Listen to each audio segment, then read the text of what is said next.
Hi everybody, so Trainer Tip Thursday. We've been going through form this month, so I'm gonna just continue with that. We're gonna go over lunge form. We're gonna go over front, reverse, and side lunges and kind of the differences between the three and how you're supposed to do them, where you're supposed to feel them, common mistakes that I see.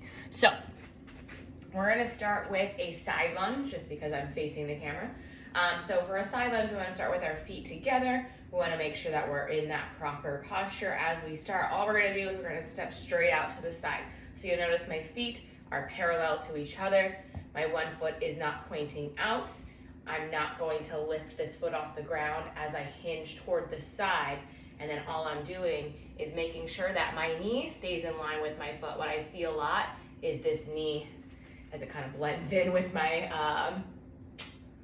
cabinets here. A lot of times I see this going on with the knee, where you're just kind of like pushing out. That's just gonna cause a lot of knee damage. For those of you that are like having issues with lunges, that could be the reason why, is you're not using the proper muscles. So again, when we do a side lunge, we're stepping to the side. It doesn't matter how wide you go, and then we're sitting back. So from the side view, right, I'm stepping to the side. This is what it would look like if I was pushing my knee away, which is not the point, but we want to hinge. So a side lunge is essentially a hinge and a squat kind of put together. And you should feel that in that upper part of your butt cheek here, and then your hamstring and glute are gonna help kind of tie that together for that knee stability. So again, we're stepping to the side. We want the hinge, our core stays engaged, this leg is straight, we don't have a bent knee here, it is a straight leg.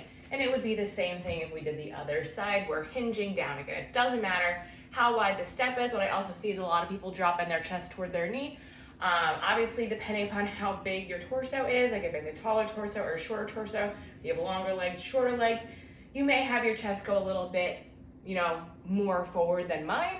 But it just is going to depend. What we don't want is like an actual knee to chest when we're doing a side lunge. So that is kind of the form on that.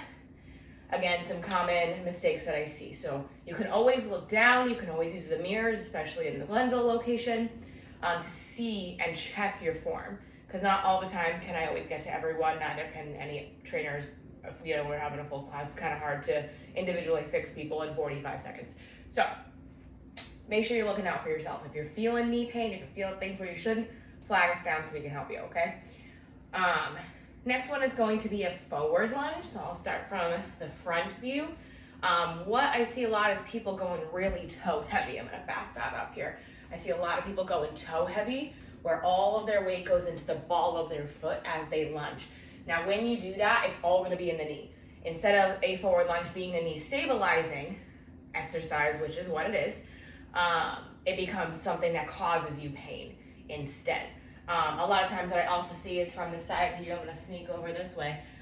From the side view, you can see I'm with my toe and I'm ball forward. Now when that happens with the ball of my foot, you'll see my knee, again, go over my toe, which is not necessarily a bad thing, but for a majority of us, from you remember from the squat video, a lot of us have very unstable hips and knees, and we do not know how to control that external rotation, internal rotation, and when that needs to be. So what I like to do is I like to pick my foot up and kind of curl it around. What that does is it places me heel heavy first, so I'm going and rolling on the front of my foot versus slamming down into my toes, and that's gonna put me in the perfect 90-90. So again, curling up, heel toe, that back foot raises, and now I'm at a perfect 90-90. So although it may feel weird doing this motion, it will put you in a proper lunge form. Notice how my knees are staying and they're not wobbling as much. And we're getting more of that knee stabilization. So if you're a person that has issues with forward lunges, more than likely you're just very, very toe heavy on them, and then all you're feeling is that pressure in that knee. And again, we can't tell where you're feeling pain as trainers. You have to tell us. So if you don't tell us, then we do not know that you're having that pain there. So let us know so we can figure out, maybe it's you need to take a step smaller or a step larger. Maybe we need to do stagnant, just regular split squat lunges instead to build up that tolerance and build up that knee strength again. It's really gonna depend, but we're not gonna know if you don't tell us, so please tell your trainers. Last one is gonna be a reverse lunge. So again, this time you will be toe heavy as you go backward, because same thing when we're in a forward lunge, as I forward lunge forward, my back foot comes up. So it's the same thing. Back foot is up, woo, no balance. And then we're just going down. And we're pushing off of the back toe. Now there are a few different ways you can do a reverse lunge.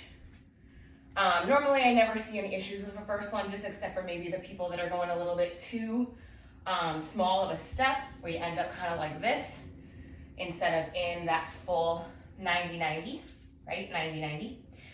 Or I see a lot of people that step back and they're just doing this and that back knee doesn't bend, right? We do want that bend because we're pushing off of that toe, right? We're pushing off of that back toe. So again, a couple different ways. You have the way I just showed you, where my chest is upright. You're gonna feel that more in the quad, that stabilizer in that knee, and then we're having a little bit of glute in that front leg as you push off. We're using the quad. Now you can also hinge, as when you go back, that chest comes down a little bit. You're not dropping the chest, but you're hinging forward at the waist. What that's gonna do is put the focus more on the glute and the hamstring than it will on the quad. It's just gonna depend on which version that you wanna do at the time. If you're like, I'm a very quad heavy person, I really need to strengthen up my quad, my glutes and my hamstrings, you're gonna add that hinge. If you're a glute heavy person and you really need to strengthen up your quad and you need to strengthen up that knee, and you're like, you know, my knee stabilization is like something I really need to focus on, you're gonna be in that upright position instead. If you have any questions on lunge form or how to do them, comment below, ask your trainers.